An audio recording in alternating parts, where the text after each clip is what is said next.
तो फिर क्या है, इतना कर ये हालत है नेताओं का पेट भरने दो, उसके बाद आना अपने पास। नेताओं से पेट नहीं भरे। इस बुजुर्ग महिला की डबडबाती आंखें बहुत कुछ कह रही हैं। इन्हें सत्ता से कई शिकायतें हैं। जब भी थोड़ी दुखी होती हैं, कांपती उंगलियों से अपने पति के फोटो पर हाथ फेरकर तसल्ली कर लेती हैं। ये नीमच की रहने वाली लवीना जटसन है। इनके पति पीआर जटसन इंडियन एयरफोर्स में कारपोरल के पद पर तैनात थे। देश के लिए 3 युद्ध लड़े। Second world war, China war, Pakistan के साथ युद्ध में पीआर जटसन ने बहादुरी दिखाई। बाद में सीआरपीएफ में भी अपनी सेवाएं दी। लेकिन उस बहादुर जवान के परिवार की हालत देख किसी का भी दिल पसीज जाएगा। 90 साल की लवीना जटसन की माने तो सरकार ने कई बार भरोसा दिया, लेकिन भरोसा कभी पूरा नहीं हुआ। हालत ये है कि आज इस परिवार की माली हालत इस कदर खराब हो चुकी है कि लवीना का इलाज भी ठीक ढंग से नहीं हो पा रहा है। अगर आपको यकीन नहीं तो लवीना जटसन से ही सुन लीजिए उनका दर्द। लवीना को यहाँ तक कहना पड़ रहा है कि कुत्ते जैसी जिंदगी हो गई है। मेरे पति ने 13 साल सर्विस की है एयरफोर्स में, और उसके बाद सन 57 में इधर आ गए थे सीआरपी में। वहाँ के 36 साल इधर दोनों जगह करने के बाद सीआरपी की पेंशन मुझे मिलती है कुल 16-17 हज़ार। उससे क्या होता, मेरी बहू है, बेटा है और पोती और पोता है।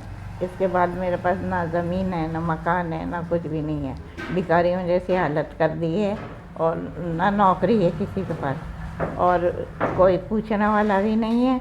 और जब ज़मीन के लिए कितनी बार मैंने जाके सब नेताओं को, करीब करीब जितने भी नीमच में आए, उनको सबको आवेदन दिया, पर किसी ने सुनवाई नहीं की। आज तक मेरी सुनवाई नहीं की है, और मैं बहुत परेशान हो चुकी हूँ। ये लास्ट है, ये आए हैं, और आप लोग मेहरबानी करके कम से कम मेरे को मकान के लिए मकान दें और ज़मीन दें। पीआर जटसन और लवीना को एक बेटा और 3 बेटियां हैं। 3 बेटियों की शादी हो चुकी है। बेटा जोसेफ बेरोजगार है।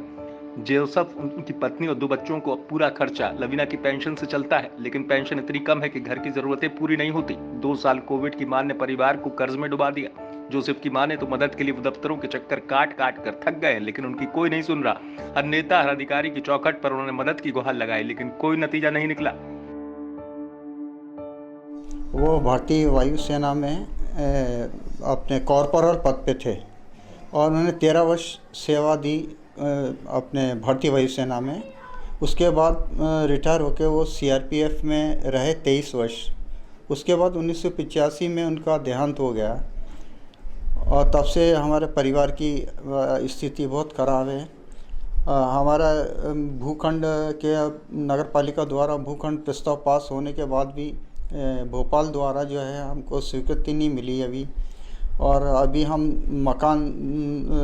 किराए के मकान में दर दर भटक रहे हैं यहाँ से वहाँ। और इसके अलावा जो है कृषि भूमि थी, वो भी अभी तक उसकी भूमि आवंटन नहीं हुई हमको। पापा ने आपके जो थे कहाँ की लड़ाई लड़ी, क्या? जी हाँ, पापा ने द्वितीय विश्व युद्ध में गए थे। चीन युद्ध और पाकिस्तान युद्ध के सैनिक थे वो, एयरफोर्स में। पायलट? जी हाँ, ये कॉर्पोरल के पद पे थे वो। और अभी हमारे मतलब इसके भूखंड के लिए, आवासीय भूखंड और कृषि भूमि के लिए हमने बहुत कार्रवाई की। अब कार्रवाई तक के लिए हमारे पास पैसा नहीं है। आर्थिक स्थिति इतनी हमारी दयनीय है।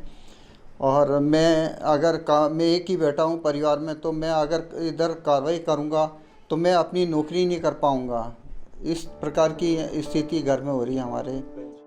इस मामले को लेकर जो हमारी टीम ने नीमच के कलेक्टर से सवाल किया तो उन्हें इसकी जानकारी ही नहीं थी। हालांकि कलेक्टर ने ये जरूर कह दिया कि अब मामला उनके संज्ञान में आ गया है और जल्द से जल्द इस परिवार की मदद के लिए हर संभव कोशिश की जाएगी। अभी आपसे चर्चा में आपने बताया काफ़ी पुराना मामला है, और करीब 15 साल पहले कभी आवेदन दिया था, फिर उन्होंने नीमच में अप्लाई किया है। तो अभी आप संज्ञान में मेरे अभी आया है, और इसमें हम लोग कार्रवाई करते हैं। जो शासन के नियम होगा उसके अनुसार कार्रवाई करेंगे। लवीना के पति पीआर जटसन का 20 मार्च 1985 को निधन हो गया था, जिसके बाद से लवीना ने अपने बच्चों को पाला और शादियां की। फिलहाल एक बहादुर जवान की पत्नी की आखिरी इच्छा यही है कि उसके परिवार को उनके पति के शौर्य पुरस्कार स्वरूप मिली जमीन मिल जाए, ताकि जब लवीना की मौत के बाद सरकारी पेंशन बंद हो तो उनके बेटे और परिवार को भीख ना मांगना पड़े। नीमच से आकाश चौहान की रिपोर्ट, एमपी तक।